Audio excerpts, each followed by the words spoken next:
Un esclave reçoit son héritage céleste. À la fin du grand rassemblement, ma mère vint vers moi.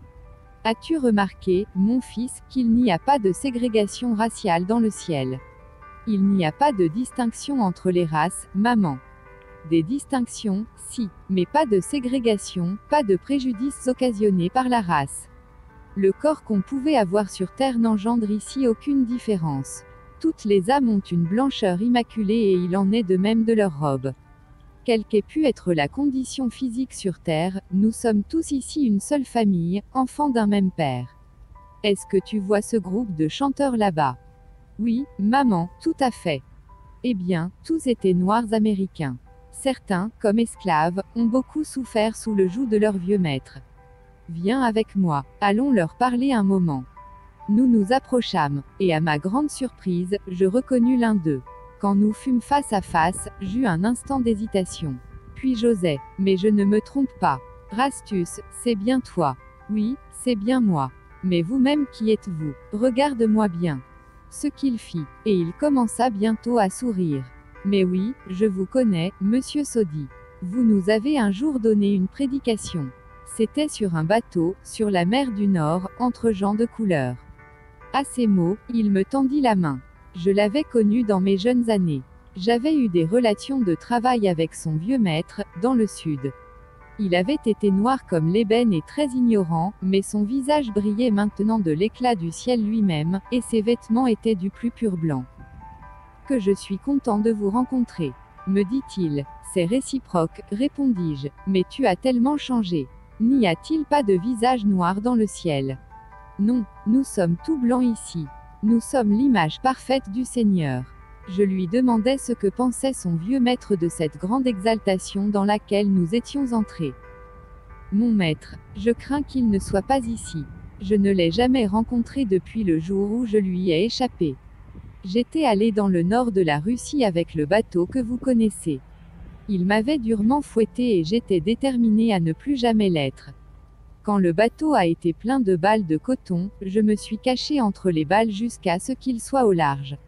J'ai dû ensuite sortir de ma cachette à cause de la faim et de la soif. On m'a menacé plusieurs fois de me jeter à la mer, comme Jonas. Mais ma vie a été épargnée. Et j'ai pu m'échapper en arrivant en Russie. Je ne l'ai jamais vu dans ce monde céleste. J'ai croisé des multitudes de rachetés. Je me suis rendu dans de très nombreuses sections de la ville. Mais je ne l'ai pas rencontré. Je crains qu'il ne soit ici. Il avait bien l'habitude d'aller au culte de son église, le dimanche, il faisait une bonne profession de foi. Mais le reste de la semaine, il vivait sans Dieu et il était dur avec ses enfants, et encore pire avec nous, ses esclaves. J'ai été amené à réaliser la profondeur de la folie de ceux qui servent le Seigneur le 7e jour de la semaine, et le diable les 6 autres jours. Ils s'efforcent d'être bons le dimanche, mais se laissent diriger par le diable le reste de la semaine. Oh que j'étais pauvre dans le monde. Ma cabane n'avait pas de fenêtre. Nous n'avions pas le moindre chiffon en guise de tapis. Pas le moindre dessin accroché au mur. Pas la moindre fleur dans notre jardin. Nous n'avions même pas de jardin, et le coton poussait à même la porte. Mais ici, tout m'appartient. Tout ce que mes yeux peuvent voir est à moi. Et tout appartient aussi à tous ces autres gens tout autant qu'à moi-même. Je peux aller partout où j'ai envie d'aller. Je peux me promener le long des rues et sur les longues avenues, dans un sens ou dans l'autre. Je peux franchir les portes de la ville, dans les magnifiques chars de Dieu et aller dans les régions innombrables du paradis. Le Seigneur Jésus m'a donné la liberté totale. Il m'a dit, va partout où tu as envie d'aller. Mange les fruits de tous les arbres que tu veux. Escalade les montagnes. Va dans les vallées et le long des fleuves. Que ton âme se baigne dans le soleil de l'agneau, qui est la lumière de toute cette cité céleste et de ce paradis. Eh bien, Rastus, je suis vraiment content de te rencontrer ici et de voir comment Dieu t'a sorti de la poussière et du fumier pour faire de toi un prince parmi ses saints. Oui, eh bien moi, je suis encore plus content que vous ne pouvez l'être. Je suis l'objet de sa grâce et vous en êtes témoin. Mais quand donc êtes-vous arrivé dans la ville? J'en suis à ma première visite du paradis, après être entré une seule fois dans la ville, lui dis-je. Je viens tout juste de commencer à entrevoir mon héritage. Jamais vous ne serez fatigué de regarder au grand mystère de la cité éternelle. Et jamais non plus votre cœur ne se flétrira, sous le souffle froid du monde du péché. Mais au contraire, il va déborder avec les plus hautes émotions de la louange. Vous voyez cette harpe qu'il ôta d'autour de lui et dont il commença à gratter les cordes, je la tiens toujours accordée pour louer le Seigneur Jésus. Oh, si seulement un jour, sur l'une de ces routes, je pouvais rencontrer mon vieux maître. Alors, je crois bien que les anges auraient à faire le premier reproche du ciel en me disant, ne joue pas si fort à cet endroit. Tu déranges les enfants de la 4e avenue. Mais je crains plutôt de ne jamais le rencontrer. Car Dieu dit, qu'il n'entrera dans la ville, jamais rien de souillé, ni personne qui se livre à l'abomination et au mensonge, mais qu'il n'entrera que ceux dont les noms sont écrits dans le livre de vie de l'agneau. Mon maître violait les femmes de la plantation et il incitait les autres à faire de même. Et il faisait encore d'autres abominations. Ça ne se terminait jamais. Et le dimanche, il dissimulait tout cela, et avait l'apparence d'un saint homme. Oh, comme je crains que ses pleurs soient aujourd'hui sans plus aucun espoir et qu'il n'atteigne jamais le trône. Et pourtant, qui sait si un jour, un ange ne viendra pas me dire, j'ai une bonne nouvelle pour toi. Ton vieux maître est enfin en train de prier avec sincérité et de se laver avec ses larmes et avec le savon de la parole. Alors cette vieille harpe commencera à jouer sur le ton le plus élevé, jusqu'à ce que l'ange me dise, Rastus, tu ferais mieux de prendre plus bas, en fa, car ton vieux maître est lépreux des pieds à la tête et il va devoir se plonger 7 fois dans le Jourdain avant d'être propre. 2 Rois 5/14, dis-moi, Rastus, qu'en est-il des autres esclaves? Est-ce qu'il y en a beaucoup dans le ciel? Oh, mon cher monsieur Sodi. Je pense que vous ne les avez pas reconnus depuis qu'ils ont revêtu leurs habits de lumière à la place de leurs vêtements tout noirs. Ils sont des multitudes ici, et ils chantent dans les chorales avec les autres gens. Et bien souvent, leurs voix sont plus fortes. Évidemment, ils ne sont pas ici en totalité. Beaucoup d'entre eux étaient aussi hypocrites que leurs maîtres. Certains étaient violents et terrorisaient les autres. D'autres ne croyaient pas en Dieu. D'autres étaient fornicateurs et menteurs. Et Dieu dit que tous ceux-ci auront leur part dans les temps de feu et de soufre. Apocalypse 20h11-15 et 21h22-27. Oh, si seulement je pouvais retourner sur terre et les revoir une dernière fois. Je prendrais cette harpe, je leur montrerais cette robe, je leur apporterais une grappe de ses fruits. Ils me croiraient, bien qu'ils ne croient ni Moïse, ni les prophètes.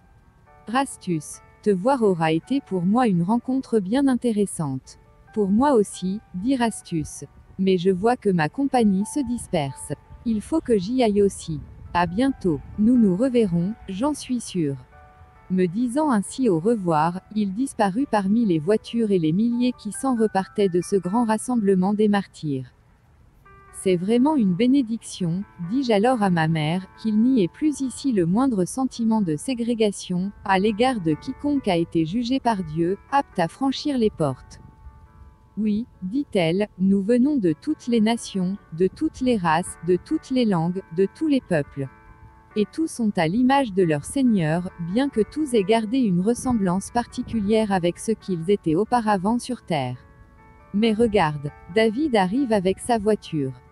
Quelques instants plus tard, nous étions assis avec lui, et nous filions à très grande vitesse en direction de la porte de la ville. Nous entrâmes par la porte de Manassé et nous nous arrêtâmes enfin, près de la grande université des enfants. Maman et Marie sautèrent au dehors et je leur dis au revoir, j'espère vous revoir bientôt. Car David avait dit, je vais t'emmener et nous allons prendre certaines des grandes avenues qui conduisent jusqu'au trône. Je vois que ton cœur est tourné dans cette direction et il m'a été demandé d'être ton serviteur pour un temps.